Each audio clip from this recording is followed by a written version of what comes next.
Hey everybody, welcome to Chapel Middle School at Home. So glad you made it today. What a crazy weather we are having. It even made my hair grow crazy. Hey, everything we do here at the chapel, including this silly video, is to help you move one step closer to God and each other through Jesus Christ. Hey, I want to tell you about an awesome event we have going on this next Saturday at 6 to 8 o'clock, 6 p.m. to 8 p.m. at every one of our campuses at Sandusky, Norwalk, Port Clinton. We're going to have a bonfire and hanging out. We'll have some COVID-friendly food where very few people have handled it, and some games that'll just be able to just help us relax and hang out, get out of the house. So if your family feels comfortable with it, and if you feel comfortable with it, we would love to have you come hang out with us at whichever campus you regularly attend, and we'll have a fun bonfire. That's from 6 to 8 o'clock next Saturday, November 14th. We of course have our game of the week, but before we do that, I want to share with you something really cool that the chapel is doing this Christmas. Check it out. Hey there, I'm Pastor Jay Halley. Christmas is coming. For about 6 years, the chapel has distributed a Christmas gift catalog. This year, of course, we're doing it by video for obvious reasons. And in just a moment, I want to share with you what the gift options are. Our small adopted village of Buganyuzi in Burundi is not exempt from COVID. We want to provide family kits, which include sanitizer, boxes of soap, and food to help them through this time. For years, the chapel has been part of a ministry in Southeast India. This ministry provides training for pastors who come from around the nation, and they need help getting there, and they need help with food and lodging. Dayspring Outreach Ministries in Mexico just completed an orphanage. What they need is a security enclosure to keep the children safe. In Cuba, we are partnered with a ministry called Filter of Hope. They are helping people get clean water and also helping them understand Jesus, our living water. This is our last global gift option, Operation Christmas Child. Every year the chapel partners with OCC and we send these boxes around the world. A lot of people can't get out and shop because of COVID. We have someone who is willing to do the shopping for you. Let's talk about closer to home. In Norwalk, a partner we've had for many years, Abigail Pregnancy Services, has a need for specialized baby formula.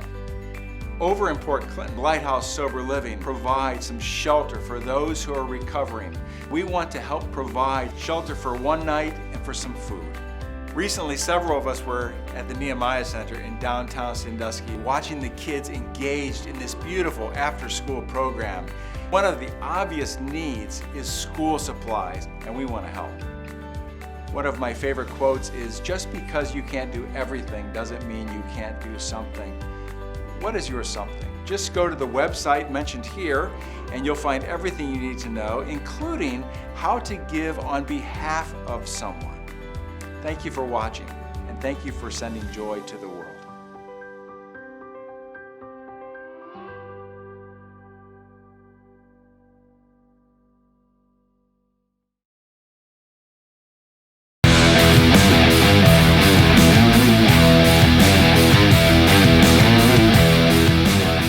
Welcome to our game of the week. Hopefully the internet is working well and my voice and my lips are matching up. If they're not, I'm sorry. Hey, before we do our game today, I gotta tell you about this cool thing that just happened. So we have a thing called Slack at our church, and we share prayer requests and other things that are work related. But this cool prayer just got answered tonight. So there is a lady that I can't tell you about because of HIPAA laws and stuff, some privacy. But anyway, this lady went to emergency surgery today because she had these long pockets of really gross pus and infection all down her back. So like they thought maybe this was because of diabetes or something like that. Anyway, they had to take her to the emergency to basically, they were going to cut open her back. I'm so sorry this is gross. If you're eating something, again, I'm so sorry. Anyway, they were going to cut open her back and kind of like cut out flesh and probably have to take off some parts of bone and and suck out all this gross stuff. And there was possibility of her getting a bigger infection, for being paralyzed. I mean, this is a very dangerous procedure they were getting ready to do. So they got her in to the ER and got her into surgery. And when they opened it up, you're not going to believe this. All that stuff, it wasn't necessarily gone, but it was liquefied. Like, it wasn't anything bad that they initially thought it was. And people were praying, man. People were praying for this lady and for the surgery and for the doctor and for God to do something awesome. And it's those kinds of things where God just, you get to see him inside our world that blow me away. So very, very, very fun. And I had to share that with you. All right. So today's game is a Thanksgiving game, and it's a game we call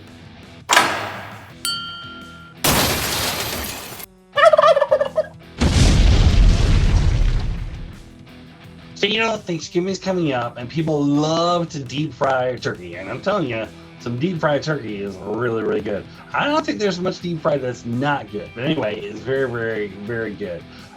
So we have a bunch of videos of people trying to deep fry their turkey. Now, deep frying a turkey is very, very dangerous. And so some people don't follow the instructions and, you know, they fail. So here's what's going to happen. I'm going to show you a video, and then I'm going to guess whether they nail it or fail it. You guess as well, and then keep track of our answers, and we'll see who comes out on top. We'll see who wins, all right? So keep track of your own score. Watch it. All right, let's play. All right, question number one. You need a good steak is what I would say.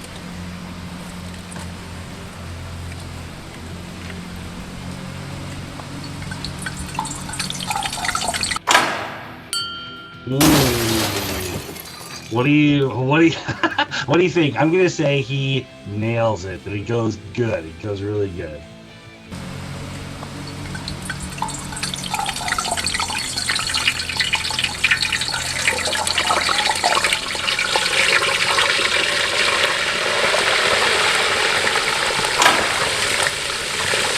Oh yeah. All right, I'm on the board.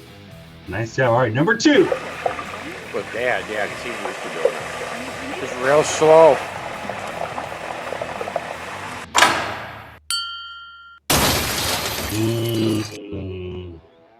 I don't know. The quality of the video looks bad. I'm going to say he fails it. But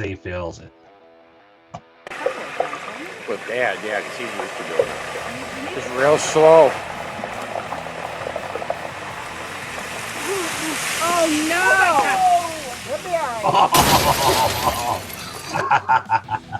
That's awesome. All right, number three.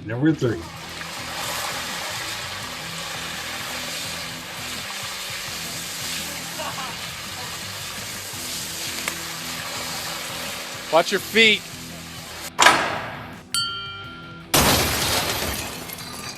Oh, I don't know. Are they trying to trick us? Are they trying to show the fire and then he's going to do it awesome?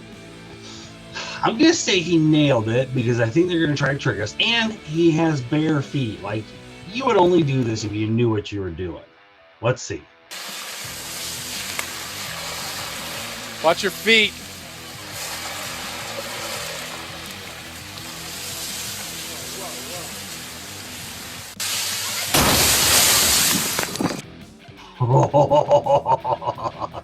I guess not.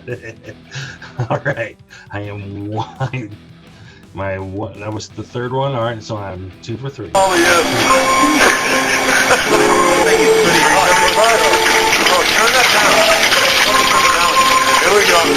Pete, it's gonna rage. It is gonna rage. Go slow.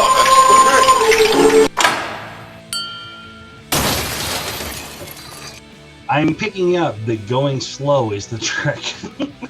Since everyone seems to be saying that. Go slow. I'm going to say because there's Charlie Brown music, I'm going to say he nails it. Go slow. Pretty much on left. Don't let it go over. Don't let it go over. Oh, yeah. Thank you, Charlie Brown. Number 5.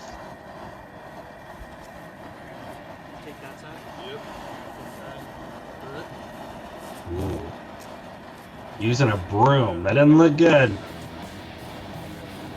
Looks like it's already been cooked once.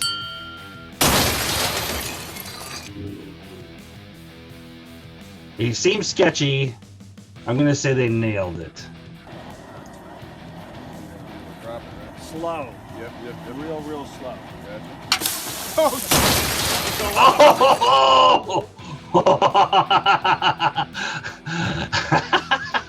I saw the hook was barely balancing, and I was like, dang it, I wish I would have just failed it. Oh man, that was bad. All right, I am 3 for 5. I'm gonna pack this bird down nice. We'll get back to you in a few minutes. What's all that noise in the background? Could that be all the kids and adults getting ready for Thanksgiving? We're gonna put our turkey pole into the hanger. You can do it by hand if you want to, then you run the risk of splatter and all that business there. So it's a 2-man job. We're gonna lift her up, and we're gonna dunk it in nice and slow, but there's still some water on it, so you're gonna pour it in a little bit.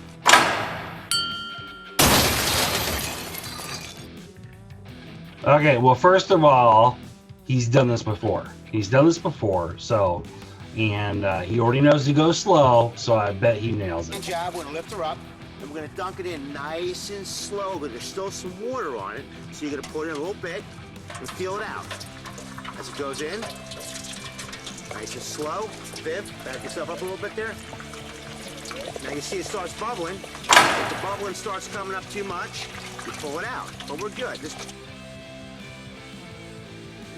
That guy knows what he's doing. I want to go to his Thanksgiving. All right, number 7. Michael. Wait. We got a leg out over here. I know. I see that. Pull it up again, Mike. It'll be off again. All right. We have twine here. You want to tie those legs together? Oh man, it looks so rickety right on the ladder. They're touching it. I don't know. I'm gonna say they nail it. That's my guess. Michael. Wait. We got a leg out over here. I know. I see that. Pull it up again, Mike. It'll be off again. All right. We have twine here. You want to tie those legs together? Michael, Slow. Go slower. Oh, it's all good. Oh yeah. Oh, you're a genius, by the way. I'm sorry. The robot. Nice, classy shirt there, Dad. Number 8. Oh, this is bad. I already know it. This is gonna be bad. Nope. He's gonna fail it. Guarantee you, he's gonna fail it.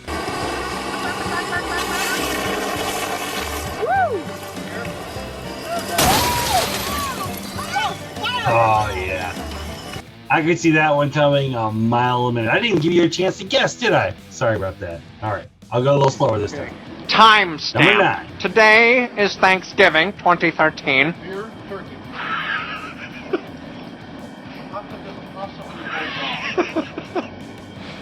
That blue is very flattering on you. Oh. What do you think? I don't think it's gonna go good. I know he's got a beer in one hand. Doesn't look like he really knows what he's doing. I'm gonna say he fails it. That blue is very flattering on you. Oh. Uh-oh. You got wings.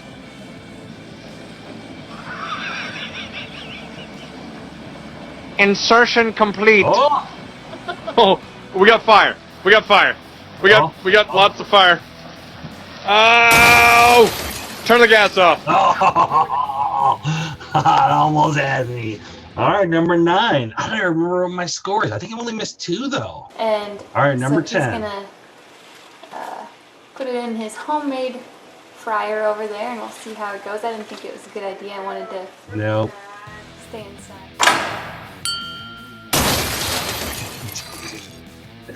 What do you think? I don't think he has a chance. Like, it's not gonna go good. It's his homemade fryer. He's very tentative. I say he fails it. See how it goes. I didn't think it was a good idea. I wanted to stay inside, so. Whoa! Oh my word! Good night. That was bad. All right, out of 10, I think I only missed 3. Only 3, I think. I think I did pretty good. 7, that's going to be hard to beat. So let me know how well you did. In case we have a tie, here's our tiebreaker. And then, you drop the bird in. Now you need a professional coat hanger wired up to do this. You can't just use any old regular coat hanger.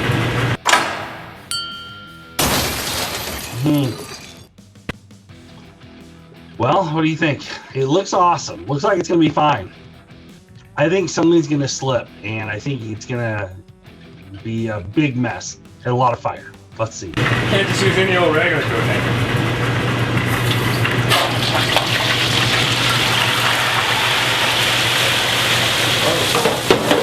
Pull it out.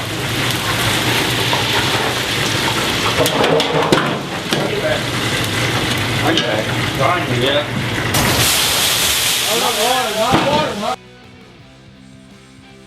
Oh, that was ugly. Oh my word. What are those guys doing? All right, that was Nail It or Fail It Turkey Edition. Let me know how well you did. Wow, look at how long that hair is. I need to cut that. Woo! Nail pattern bonus. All right, enough of that. Let's go to our message for this week.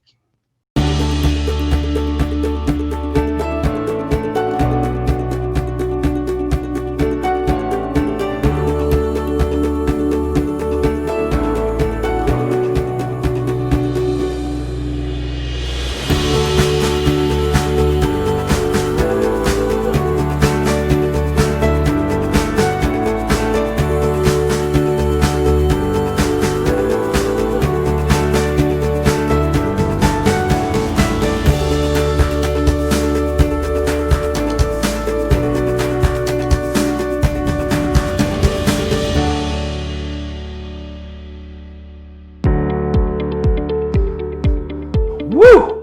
How about that election? Oh my word, are people upset. This is what we call a scandal or being scandalous. So a scandal is what happens when something goes wrong, like something bad happens and everyone is upset about it. Just like a lot of people with this election. So scandals happen all the time. This isn't even the first presidential scandal we've ever had. A number of years back, George Bush and Al Gore were neck and neck, and there were a bunch of votes in Florida that weren't counted correctly. They had to do a big recount. There was all this controversy.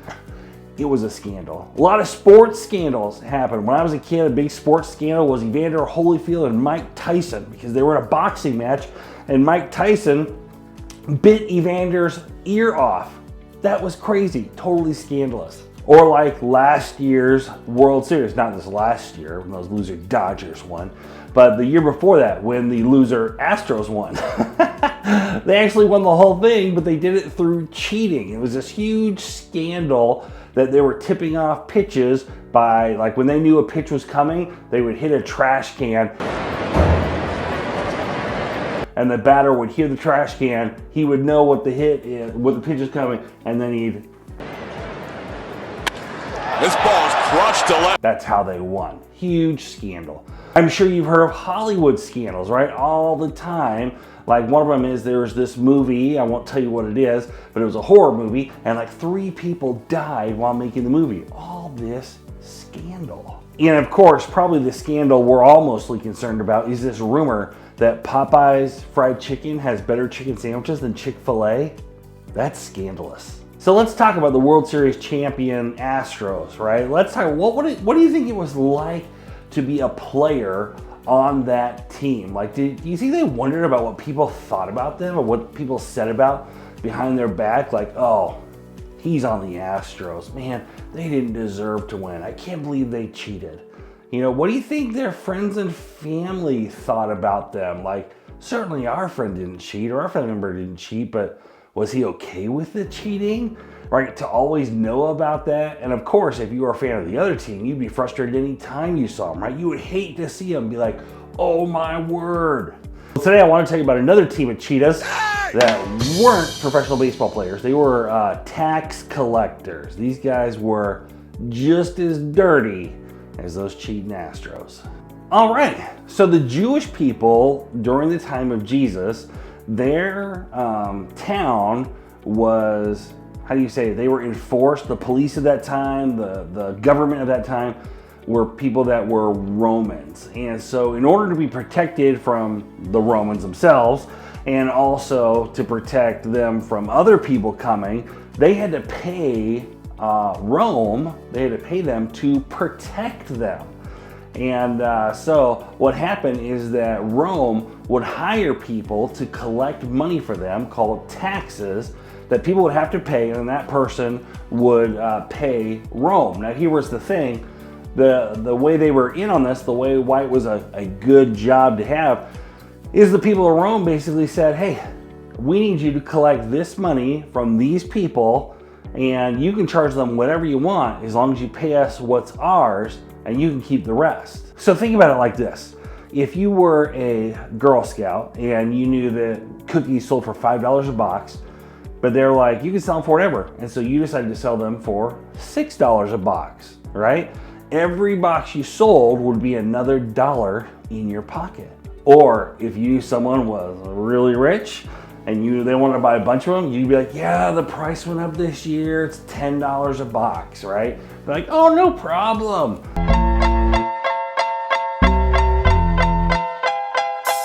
You would make $5 a box, right?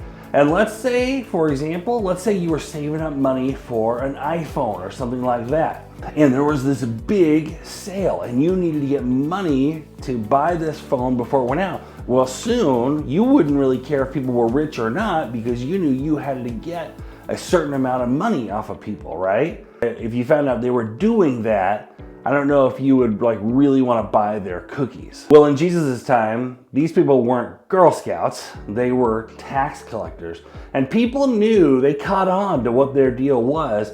And so they did not like these people because they knew they were always getting overcharged. They never knew how much they really owed because these people made money off of them. They were like parasites, like leeches. And so these were not people that you like to hang out with because they would come to your house and your family would be saving up money and they'd be like, yeah, you owe $50. And you're like, last month it was $30. Why is it $50? And that's what your mom says, right? Or your dad. And he's like, I don't know, but it is what it is. You need to pay it or else you'll have to leave. And so they're like, man, we were saving up for your birthday party. Dang it, we're gonna have to use that money. So they take another 20 bucks and give them 50 bucks, right? Well, of course, they only owe $10, right? Well, people knew this was going on, so no one liked these tax collector people. Enter into our story that we began last week with Zacchaeus. So Zacchaeus was one of these tax collectors. So let's check out our story. He, Zacchaeus, wanted to see who Jesus was, but because he was short, he could not see over the crowd. So he ran ahead and climbed a sycamore fig tree to see him, since Jesus was coming that way. When Jesus reached the spot, he looked up and said to him, Zacchaeus, come down immediately. I must stay at your house today. So he came down at once and welcomed him gladly. Jesus knew who Zacchaeus was. He even knew his name. He went to his house. And that was really scandalous. People were like, why does Jesus, this religious teacher, what does he want to do with Zacchaeus? Is he going to be up to doing some bad things? But here's the thing. Jesus cared way more about Zacchaeus' heart than he did about Zacchaeus' reputation. In 1 Samuel chapter 16, it says this, the Lord does not look at the things people look at. People look at the outward appearance, but the Lord looks at the heart. Does that mean that because Jesus was hanging out with Zacchaeus, that Jesus was fine with what Zacchaeus was doing, with the job that Zacchaeus did?